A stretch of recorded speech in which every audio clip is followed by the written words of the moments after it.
Russian പ്രതിപക്ഷ നേതാവ് Alexei നവൽനിയുടെ ജയിലിലെ മരണം ലോകമെമ്പാടും വലിയ രീതിയിലുള്ള ചർച്ചാ വിഷയമായിരിക്കുന്നു. വലിയ രീതിയിലുള്ള പ്രതിഷേധങ്ങളാണ് ലോകമെമ്പാടും ഉയരുന്നത്. പ്രത്യേകിച്ച് വളരെ ഇതായിട്ടുള്ള ക്രിമിനലുകളെ കിടത്തുന്ന ഉത്തര ധ്രുവത്തിലെ തണുത്തുറഞ്ഞ ജയിലിൽ ഒരുപക്ഷെ പുട്ടിൻ്റെ നിർദ്ദേശമനുസരിച്ച് അലക്സി നവൽനിയെ കൊലപ്പെടുത്തി എന്ന തരത്തിലാണ് അദ്ദേഹത്തിൻ്റെ കുടുംബാംഗങ്ങളും ഒപ്പം തന്നെ പ്രതിപക്ഷ പാർട്ടികളും ആരോപിക്കുന്നത്. ഫ്യൂച്ചർ ഓഫ് റഷ്യ എന്ന പാർട്ടിയുടെ നേതാവായിരുന്നു അലക്സി നവൽനി. അദ്ദേഹം ക്രിട്ടിൻ്റെ ഏറ്റവും ശക്തനായിട്ടുള്ള വിമർശകനാണ്.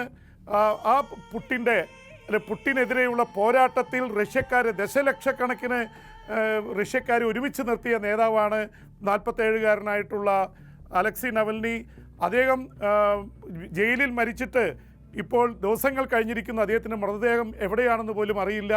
അത് ഒളിച്ചു വച്ചിരിക്കുന്നു എന്ന ആരോപണം വന്നിരിക്കുന്നു. അദ്ദേഹത്തിൻ്റെ മാതാവും അഭിഭാഷകനും അവിടുത്തെ ജയിലിൽ ചെന്നപ്പോൾ അവിടെയില്ല, പിന്നീട് മോർച്ചറിയിലെത്തിയപ്പോൾ അവിടെയില്ല. അത് അന്വേഷണം നടത്തിക്കൊണ്ടിരിക്കുകയാണ്. അന്വേഷണം കഴിഞ്ഞ് പുറത്തു വരുമെന്ന് പറയുന്നു. പക്ഷേ അദ്ദേഹത്തെ കൊലപ്പെടുത്തിയതാണെന്നും കൊലപ്പെടുത്തിയതിൻ്റെ ട്രേസസ് അല്ലെങ്കിൽ അതിൻ്റെ തെളിവ് പുറത്തറിയുമെന്നുള്ളത് കൊണ്ട് ഒളിപ്പിച്ചു വെച്ചിരിക്കുന്നു എന്ന രീതിയിലാണ് വാർത്തകൾ വന്നിരിക്കുന്നത്. സ്വാഭാവികമായിട്ടും റഷ്യൻ പ്രസിഡന്റ് വ്ളാഡിമിർ പുട്ടിന് ഇത് വല്ലാത്ത രീതിയിലുള്ള തലവേദന ഉണ്ടാക്കുന്ന സംഭവമായി മാറിയിരിക്കുകയാണ്. അല്ലെങ്കിൽ തന്നെ പുട്ടിന് മേൽ ഒരുപാട് പ്രമുഖരെ കൊലപ്പെടുത്തിയതിൻ്റെ കുറ്റാരോപണം നിലനിൽക്കുന്നുണ്ട്. അദ്ദേഹത്തിൻ്റെ ഏറ്റവും വിശ്വസ്തനായിരുന്ന പുട്ടിൻ ഷെഫ് എന്നറിയപ്പെട്ടിരുന്ന പ്രഗോഷിനെ വിമാനാപകടം വരുത്തിയാണ് കൊലപ്പെടുത്തിയതെന്നാണ് ആരോപണം. ആ രീതിയിൽ ഒരുപാട് പ്രശ്നങ്ങൾക്ക് നടുവിലാണ് അലക്സി നവൽനി ഇപ്പോൾ ജയിലിൽ മരിച്ചതിൻ്റെ വാർത്ത. അത് അന്താരാഷ്ട്ര തലത്തിൽ കോളിളക്കമുണ്ടാക്കിയത് മാത്രമല്ല, അമേരിക്ക നേരിട്ട് കുറ്റപ്പെടുത്തിയിരിക്കുന്നു. പുട്ടിനാണ് ഈ കൊലപാതകത്തിന് പിന്നിൽ. യൂറോപ്യൻ യൂണിയൻ അലക്സി നവൽനിക്ക് ആദരാഞ്ജലി അർപ്പിച്ചുകൊണ്ട് നടത്തിയ സമ്മേളനത്തിൽ അവർ പറഞ്ഞിരിക്കുന്നു പുട്ടിനാണ് ഇതിന് മറുപടി പറയേണ്ടത്. പുട്ടിൻ ജയിലിൽ കിടത്തി കൊല്ലാക്കൊല ചെയ്ത് അദ്ദേഹത്തെ കൊലപ്പെടുത്തിയിരിക്കുകയാണ്. അതിൻ്റെ കുടുംബാംഗങ്ങൾ പറയുന്നത് നോവിച്ചോക്ക് എന്ന നെർവേജൻ്റ് കുത്തിവെച്ച് അദ്ദേഹത്തെ കൊലപ്പെടുത്താൻ നേരത്തെ ശ്രമിച്ചതാണ്. സൈബീരിയയിൽ നിന്ന് വിമാനം പെട്ടെന്നിറക്കിയ അബോധാവസ്ഥയിലായിട്ടുള്ള അലക്സി നവൽനിയെ പിന്നീട് ജർമ്മനിയിൽ കൊണ്ടുപോയി 5 മാസം കൊണ്ടാണ് അദ്ദേഹത്തെ രക്ഷപ്പെടുത്തിയത്. പക്ഷേ അദ്ദേഹം രക്ഷപ്പെട്ടു കഴിഞ്ഞ് ജർമ്മനിയിൽ നിന്ന് നിർബന്ധപൂർവ്വം റഷ്യയിലേക്ക് വരികയായിരുന്നു. എല്ലാവരും പറഞ്ഞു പോകരുത്, താങ്കളുടെ ജീവൻ അപകടത്തിലാണ് എന്നുള്ളത്. പക്ഷേ റഷ്യയിലെ മോസ്കോയിൽ വിമാനമിറങ്ങി ഉടനെ അദ്ദേഹത്തെ അറസ്റ്റ് ചെയ്ത് കൊണ്ടുപോയി. അദ്ദേഹത്തിൻ്റെ ഭാര്യയ്ക്ക് അവസാന ചുംബനം നൽകുന്ന പോലെയാണ് അദ്ദേഹം കടന്നുപോയത്. പിന്നീട് അവർ കോടതിയിൽ ഹാജരാക്കിയപ്പോഴും യൂലിയ നവൽനിയ എന്ന തൻ്റെ പ്രിയതമയ്ക്ക് ഈ ഹൃദയത്തിൻ്റെ ചിഹ്നം വായുവിൽ വരച്ചു കാട്ടിയാണ് അദ്ദേഹം അഭിവാദ്യം അർപ്പിച്ചത്. അദ്ദേഹം മരിക്കുന്നതിൻ്റെ ഒരു ദിവസം മുൻപ് വാലന്റൈൻസ് ഡേയിൽ ഭാര്യയ്ക്ക് പ്രണയ സന്ദേശം അയച്ചിരുന്നു. ഒരുപക്ഷെ റഷ്യയുടെ ചരിത്രത്തിലെ ഒരു റൊമാൻറ്റിക് വിപ്ലവ നായകനാണ് അലക്സി നവൽനി. അലക്സി നവൽനിയെ സംബന്ധിച്ചിടത്തോളം റഷ്യയുടെ ഒരു വലിയ പുരോഗതിയുള്ള ഒരു റഷ്യ എന്നുള്ളത് വല്ലാത്തൊരു സ്വപ്നമായിരുന്നു. ഇതായിട്ടുള്ള റൊമാൻറ്റിക് ആയിട്ടുള്ള ഒരു വിപ്ലവ നായകൻ കടന്നുപോയിരിക്കുന്നു. റഷ്യയിലെ കോടിക്കണക്കിന് ജനങ്ങൾ കണ്ണീരിലാണ്. ഒരുപക്ഷെ ലോകം മുഴുവൻ ഈ നവൽനിയുടെ വിരഹ വാർത്ത അല്ലെങ്കിൽ അധികം വേർപെട്ടു പോയി ലോകത്തോടെ എന്നുള്ള വാർത്ത വലിയ ദുഃഖത്തോടെ ആണ് ഏറ്റുവാങ്ങിയത്.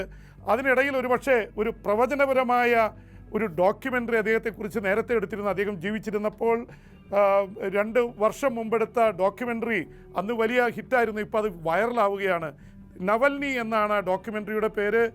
ഡാനിയൽ കോഹർ എന്ന കനേഡിയൻ സംവിധായകനാണ് ആ ഡോക്യുമെൻ്ററി എടുത്തത്. ആ ഡോക്യുമെൻ്ററിയിൽ അദ്ദേഹത്തിൻ്റെ മരണത്തെക്കുറിച്ച് പ്രവചിക്കുന്നുണ്ട്. താങ്കൾ കൊല്ലപ്പെട്ടാൽ എങ്ങനെയായിരിക്കും, എന്താണ് റഷ്യക്കാരോട് പറയാനുള്ളതെന്ന് ചോദിക്കുമ്പോൾ അദ്ദേഹം പറയുന്നുണ്ട്. ഷൂട്ടിങ്ങിൻ്റെ ഇടയിൽ അദ്ദേഹം ചോദിച്ചു എന്തിനാണ് ഇങ്ങനെ ഒരു ചോദ്യം ചോദിക്കുന്നത് എന്നുള്ളത്. പക്ഷെ പ്രവചനപരമായിട്ട് അദ്ദേഹം പറഞ്ഞു, ഞാൻ ഒരുപക്ഷെ ജയിലിൽ കൊല്ലപ്പെട്ടാലും ഞാൻ മരിച്ചാലും ഒരിക്കലും തോറ്റുകൊടുക്കരുത്, ഫൈറ്റ് ചെയ്യണം അവസാനം വരെ എന്നാണ് റഷ്യക്കാരോട് പറഞ്ഞത്. ഇപ്പോൾ ആ ഡോക്യുമെൻ്ററി പിന്നീട് അത് ഓസ്കർ അവാർഡ് നേടിയ 2022 ഏറ്റവും നല്ല ഡോക്യുമെൻ്ററിക്കുള്ള ലോകത്തിലെ ഏറ്റവും വലിയ സമ്മാനമായ ഡോക്യുമെൻ്ററി അവാർഡ് നേടിയത് നവൽനി എന്ന ഡോക്യുമെൻ്ററിക്കാണ്. അതിൽ അദ്ദേഹത്തിൻ്റെ മരണത്തെക്കുറിച്ചാണ് പറഞ്ഞിരിക്കുന്നത്. പക്ഷേ ആ സിനിമയിലെ മരണം ഇവിടെ സംഭവിച്ചിരിക്കുന്നു. ഒരുപക്ഷെ നവൽനി ഇനിയും ജീവിച്ചിരിക്കും, നവൽനിമാർ മരിക്കുന്നില്ല എന്നുള്ളതാണ് ഇതിൻ്റെ യഥാർത്ഥ കഥ എന്ന് പറയേണ്ടി വരും. ഒപ്പം തന്നെ പാകിസ്ഥാൻ വലിയ ചർച്ചാ വിഷയമാവുകയാണ്. പാകിസ്ഥാനിൽ ഇലക്ഷൻ കഴിഞ്ഞിട്ട് ദിവസങ്ങളായി. പ്രധാനമന്ത്രി പദത്തെ ചൊല്ലി വലിയ വിവാദങ്ങൾ നടക്കുന്നു. ഏറ്റവും ഒടുവിൽ നവാസ് ഷെരീഫ് എന്ന 3 തവണ പ്രധാനമന്ത്രിയായ നേതാവിൻ്റെ സഹോദരൻ ഷഹബാസ് ഷെരീഫ് പ്രധാനമന്ത്രിയാവുമെന്നാണ് വാർത്തകളൊക്കെ വന്നത്. പക്ഷേ ഇപ്പോൾ അവരുടെ കൂട്ടാളികളാവാമെന്ന് പറഞ്ഞിരുന്ന പാകിസ്ഥാൻ പീപ്പിൾസ് പാർട്ടി, അത് ഭൂട്ടോയുടെ പാർട്ടിയാണ്, ഇപ്പോൾ ബിലാവൽ ഭൂട്ടോയാണ് അതിൻ്റെ തലപ്പത്തുള്ളത്. ബിലാവൽ ഭൂട്ടോയുടെ പാർട്ടി പിന്തുണ നൽകുന്നില്ലെന്നും ഉണ്ടെന്നുമുള്ള ഇതിൽ ചർച്ചകൾ നടക്കുകയാണ്. എന്തായാലും പ്രസിഡന്റ് സ്ഥാനത്തേക്ക് ബിലാവൽ ഭൂട്ടോയുടെ പിതാവ്, നേരത്തെ കൊല ചെയ്യപ്പെട്ട ബേനസീർ ഭൂട്ടോയുടെ ഭർത്താവ് അസിഫ് സർദാരി വരുമെന്ന സൂചനകളാണുള്ളത്. കാരണം PPP ഒന്നില്ലെങ്കിൽ അവർ നവാസ് ഷെരീഫിൻ്റെ പാർട്ടിയുമായിട്ട് ചേരും, അല്ലെങ്കിൽ ഇമ്രാൻഖാൻ്റെ PTI പാകിസ്ഥാൻ തെഹ്രീക്ക് ഇൻസാഫ് പാർട്ടിയായിട്ട് ചേരും. ഏതെങ്കിലും ഒരു പാർട്ടിയായിട്ട് ചേർന്ന് പ്രസിഡന്റ് സ്ഥാനത്തേക്ക് അസിഫ് സർദാരി വരും എന്നുള്ളതാണ് ഇപ്പോൾ മനസ്സിലാവുന്നത്. പക്ഷേ പ്രധാനമന്ത്രി ആരായിരിക്കും എന്നത് സംബന്ധിച്ച് പഴയ ധാരണകൾ പൊളിയുകയാണ്. നമുക്കറിയില്ല ഷഹബാസ് ഷെരീഫ് തന്നെ വീണ്ടും പ്രധാനമന്ത്രിയാവുമോ, ഇല്ലെങ്കിൽ പുതിയൊരു പ്രധാനമന്ത്രി ഉയർന്നു വരാനുള്ള സാധ്യതയുണ്ടോ. പാകിസ്ഥാനെ സംബന്ധിച്ചിടത്തോളം വലിയ പ്രതിസന്ധിയിലാണ്. രാജ്യം ഡിവൈഡഡ് ആണ്, വലിയ സാമ്പത്തിക പ്രതിസന്ധിയാണ്. പാക് സൈന്യം ഭരണം പിടിച്ചെടുക്കുമോ എന്നുള്ള ചിന്തകൾ ഉയരുന്നുണ്ട്. അപ്പോൾ അതിനിടയിൽ അഫ്ഗാനിസ്ഥാൻ പറഞ്ഞിരിക്കുന്നു പാകിസ്ഥാനെ രണ്ടായിട്ട് വിഭജിക്കും എന്നുള്ള ആരോപണം. കാരണം പാകിസ്ഥാനും അഫ്ഗാനിസ്ഥാനുമായിട്ടുള്ള പ്രശ്നങ്ങൾ അതീവ രൂക്ഷമായിരിക്കുകയാണ്. അഫ്ഗാനിസ്ഥാനികളായിട്ടുള്ള അഭയാർത്ഥികളെ, ലക്ഷക്കണക്കിന് അഭയാർത്ഥികളെ പാകിസ്ഥാനിൽ നിന്ന് നിർബന്ധപൂർവ്വം പറഞ്ഞുവിടുകയാണ് പാക് സൈന്യം.